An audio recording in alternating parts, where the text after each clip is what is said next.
ಈಗ ಪ್ರಾಮಾಣಿಕತೆನೇ ಇಲ್ಲ. ಹೆಂಗಂದ್ರ ಹಿಂಗೆ ಒಂದು ಸಭಾದಾಗ ಒಬ್ರು ಪ್ರಾಮಾಣಿಕತೆ ಬಗ್ಗೆ ಮಾತಾಡ್ಲತ್ತಿರಂತ.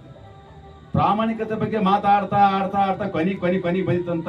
ಅಲ್ಲಿ ಯಾರ್ದೋ ಸಭಿಕರದ್ದು ಒಂದು ಗಡಿಯಾರ ಕಳೆದು ಹೋಗಿತ್ತು, ಸಾರಿ ಒಂದು ಬಂಗಾರ ಉಂಗುರ್ ಕಳೆದು ಹೋಗಿತ್ತು. ಆ ಉಂಗುರ್ ಕಳೆದು ಹೋಗಿದ್ರೆ ಅಂತ ಹೇಳಿ ಅವ್ರು ಅಲೌನ್ಸ್ ಮಾಡಿದ್ರು, ಹೆಂಗೆ ಮರೆ ಮಾಡಿದ್ರಲ್ಲ ಹಂಗ ಅವರು ಜಾಹೀರಾತು ಕೊಡ್ರಿ ಅಂತ ಹೇಳಿದ್ರು.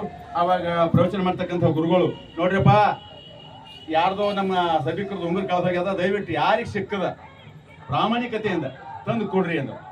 ಯಾರು ಕೊಡ್ತಾ ಇಲ್ಲ, ಎಲ್ಲರೂ ಶಾಂತ ಕುಂತ್ರಂತ. ಅವಾಗ ಒಂದು ಐಡಿಯಾ ಮಾಡಿದ್ರಂತ ಪ್ರವಚನಕಾರ. ಏನ್ ಐಡಿಯಾ ಅಂದ್ರೆ, ಇದು ಲೈಟಿನ ಬೆಳಗದ, ಲೈಟಿನ ಬೆಳಗಿನ ಬಹುಶಃ ಕುಡ್ಲಾಕ ಅವ್ರಿಗೆ ನಾಚಿಕೆ ಹೊಂಟಿರ್ಬೇಕು, ಅದು ಸ್ವಲ್ಪ ಲೈಟ್ ಆಫ್ ಮಾಡ್ಬೇಕಂತೇಳಿ ಒಂದು ನಿಮಿಷ ಲೈಟ್ ಆಫ್ ಮಾಡ್ತೀನಿ, ಯಾರು ತಗೊಂಡಿರೋ ತಂದು ಕೊಡ್ರಿ ಅಂತ ಹೇಳಿ ಅಲೌನ್ಸ್ ಮಾಡಿದ್ರಂತ. ಒಂದು ನಿಮಿಷ ಲೈಟ್ ತೆಗೆದು ಕೂಡಲೇನೆ ಒಂದು ನಿಮಿಷ ಲೈಟ್ ಹಾಕಿದ್ರಂತ. ಆ ಉಂಗುರ ಆ ಕಡೆ ಹೋಯ್ತು.